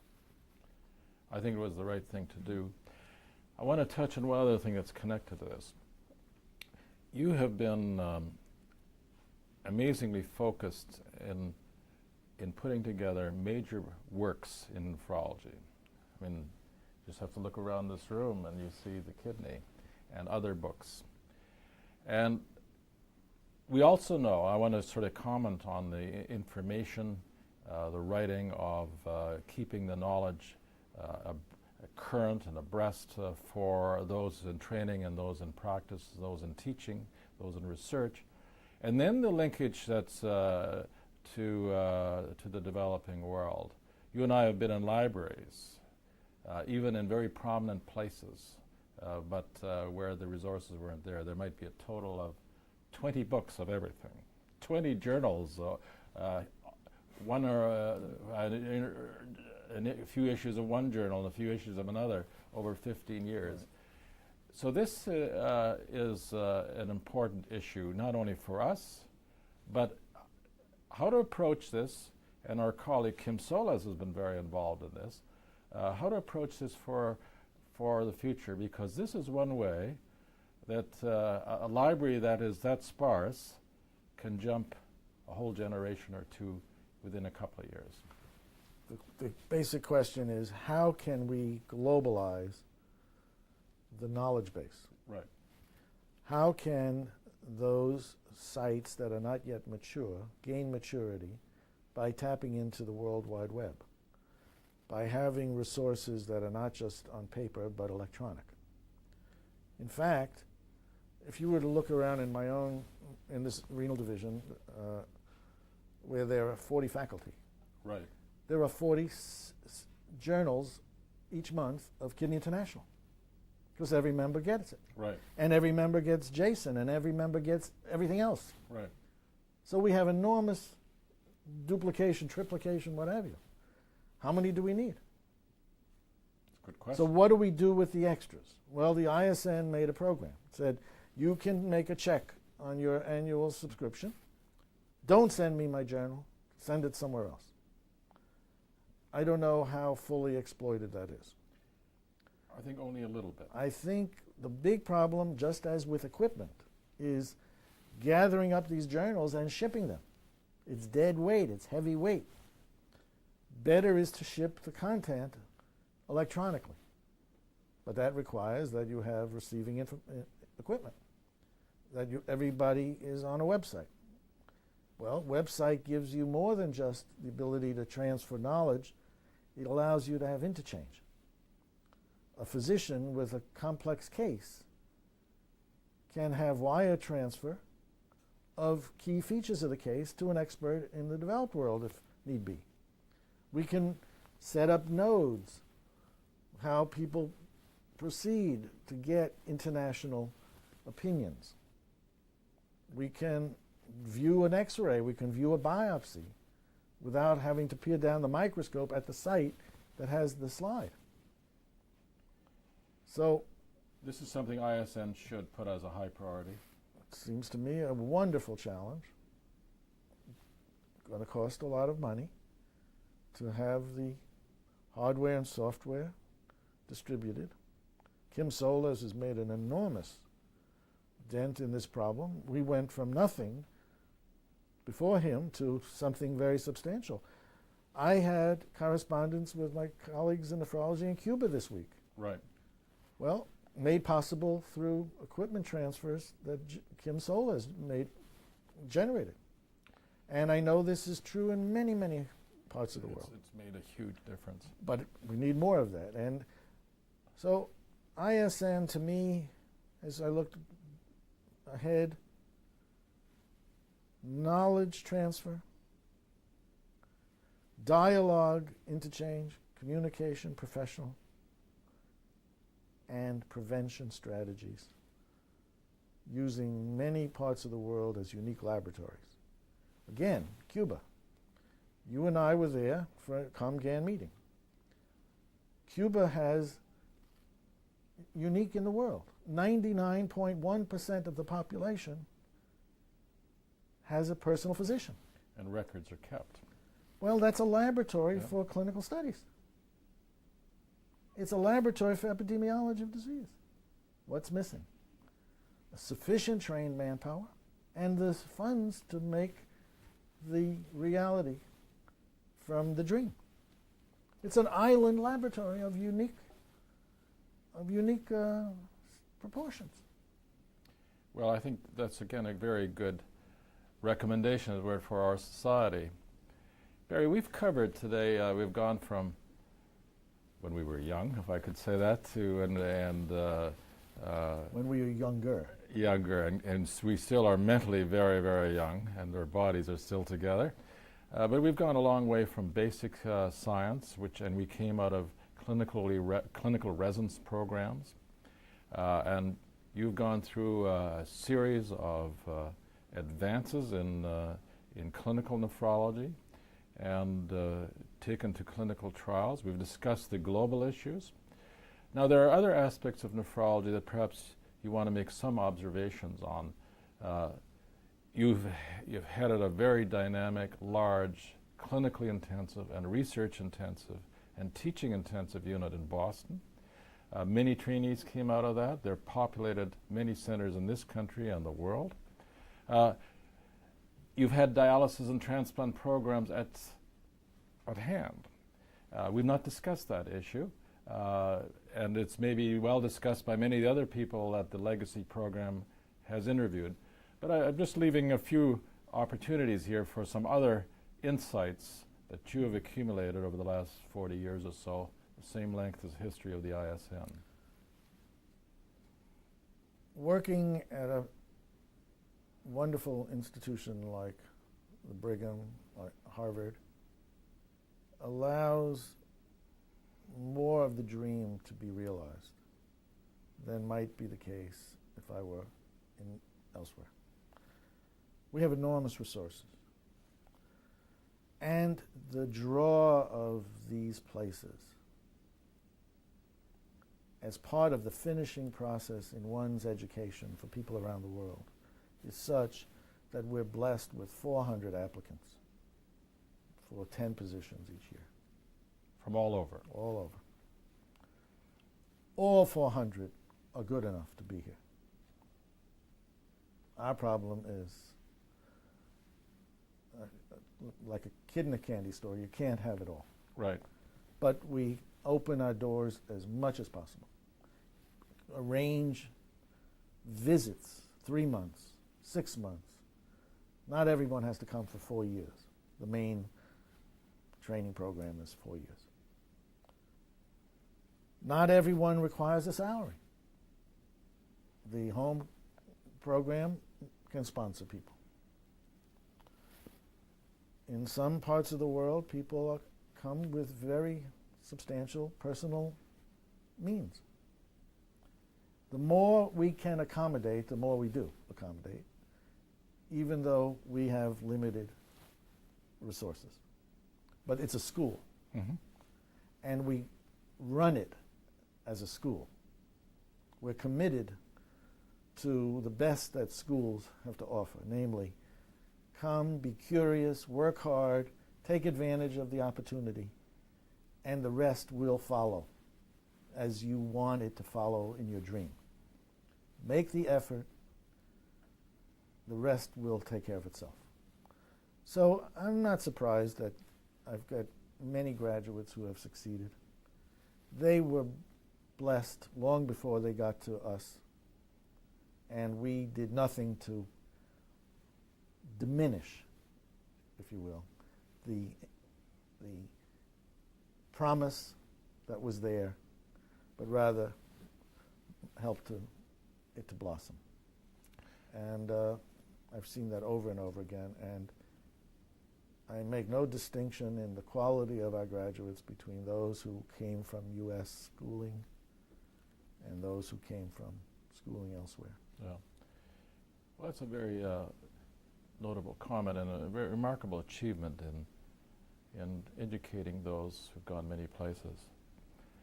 Now, Barry, we've talked about what happened over the last 40 years, and we've dwelled on the present situation, especially in global terms. It's time to give you a little allowance to look into the crystal ball, as it were, is where nephrology will be or could be, let's say, in 2025 or in 2050. How do you see that as we pass this on to our successors and to our children and our grandchildren and everybody else? I don't know. I can't predict. I don't have the gifts for that.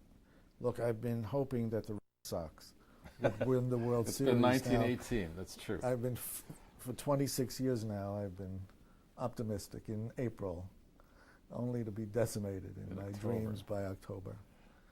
But we have a new season, and maybe it's, it's this year.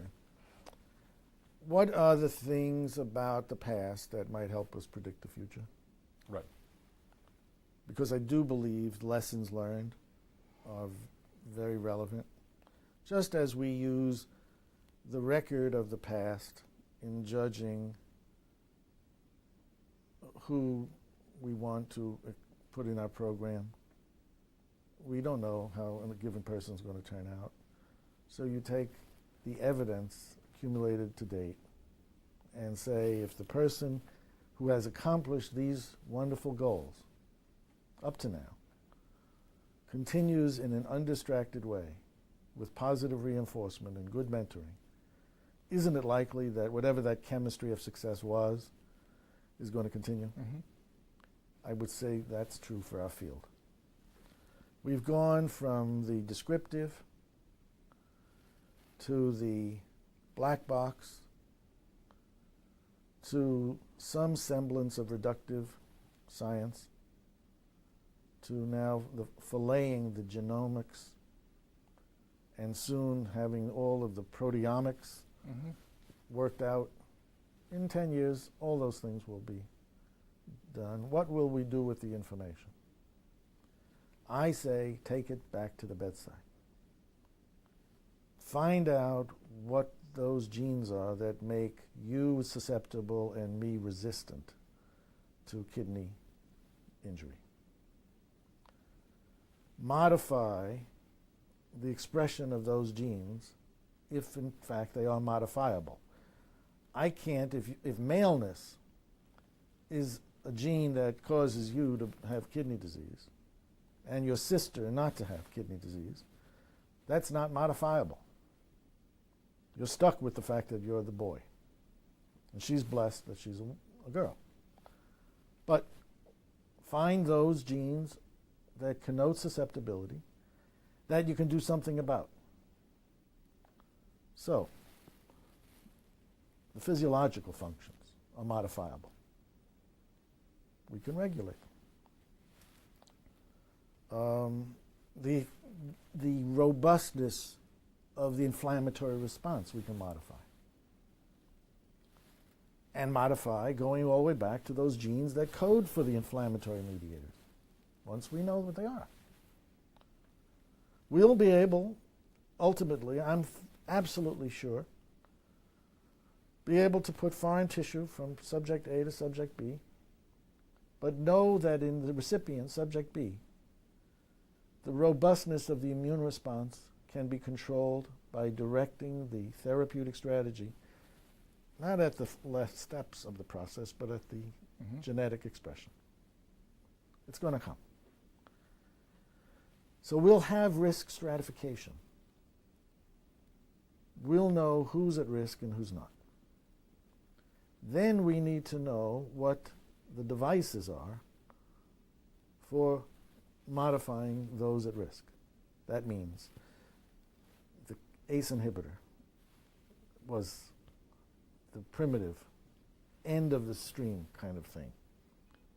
We'll have a better drug that'll modify the gene directly or suppress the gene. Not the expression of the gene, but the gene. We'll then have treatments that are so rational